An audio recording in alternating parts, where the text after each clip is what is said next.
আজকের পর্বে প্রথমেই দেখা যায় সৌরভ কবিরকে খবর দিচ্ছে 2x2কে এখানে আটকে রাখা হয়েছে। তখন স্পেশাল ব্রাঞ্চের অফিসার এসে ফোনটা হাতে নিয়ে বলছে, আমি যদি ভুল না হয়ে থাকি এটা তো কবির চ্যাটার্জির নাম্বার, তুমি ইনফরমেশন এখান থেকে লিক করছো।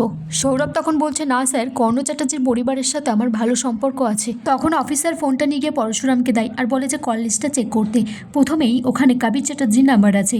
সৌরভ ওকে ইনফরমেশন এখান থেকে পাচার করে। সৌরভকে বলে যে স্যারের ঘরে গিয়ে বসতে, যতক্ষণ না তিনি বলছেন তিনি বেরোবেন না। এদিকে পরশুরাম 2x2কে বলছে মুখ খুলতে, মুখ না খুললে 2x2 থেকে কি করে 1x1 করতে হয় সেই অঙ্ক ট্রিক্সটা পরশুরাম জানে। বলরাম তখন বলছে, স্যার একটা ইনফরমেশন আছে, মুখার্জি বাড়ির জিৎ মুখার্জির 2 মেয়েকে তুলে নেওয়ার একটা পরিকল্পনা চলছে। পরশুরাম তারপর 2x2 এর মুখে বন্দুক ধরে বলছে 3 গুনবো, বিজিৎ মুখার্জির পরবর্তী প্ল্যান কি সেটা বল। দিকে তটিনী রেডি হচ্ছে কোথাও বেরোবে বলে। তখন লাট্টু পিকোকে ডাকছে। পিকো বলছে, মাম্মি তোমাকে খুব সুন্দর লাগছে, এই লিপস্টিকটা পরবো? তখন তটিনী বলছে, না, বড় হও, বড় হয়ে তারপর পরবে। লাট্টু তখন পিকোকে বলছে, মাম্মি কোথায় যাচ্ছে বলতো? পিকো বলছে, আমি কিভাবে জানবো? তখন লাট্টু নিচে এসে তার একটা ফ্ল্যাটের আঙ্কেলকে বলছে, আঙ্কেল একটা ফোনটা দেবে, আমি আমার পার কাছে ফোন করব। লাট্টু তারপর পরশুরামকে ফোন করে বলছে, পা মাম্মি বেরোলো, মাম্মি ডিমের ঝোল আর আলু ভাজা এইসব করেছে, পা আমি মাটন খাবো। পরশুরাম তারপর দেখে তটিনী একটা স্যুট প্যান্ট পরে মডার্ন লুকে আসছে।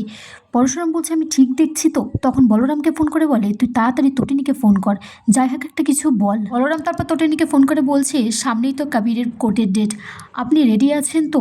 একটা লোক এসে তটিনীকে খামে করে কিছু দিলে তটিনী সেটা ব্যাগে রেখে দেয়। পরশুরাম বলছে, আজকে তোমাকে এই নতুন রূপে দেখে আমার খুব ভয় করছে। সেই ছোট্ট রান্নাঘর, ছোট্ট ফ্যামিলি, ছোট্ট বাচ্চারা, এগুলিতে তুমি কাদা ছড়িয়ে দিও না। এদিকে জিৎ মুখার্জির বৌমা তটিনীর মাকে বলছে, আমি আজকে একটু ব্যাংকে গেছিলাম।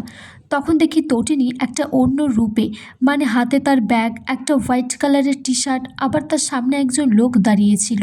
তখন তটিনীর মা বলছে, তটিনী তো এরকম ড্রেস পরে না কখনো। তখন দেখলাম তোমার জামাই দূরে দাঁড়িয়ে আছে আর তোমার মেয়ে ছবি তুলে যাচ্ছে। তখন তটিনীর মা বলছে, তোমার কি মাথা খারাপ হয়ে গেছে?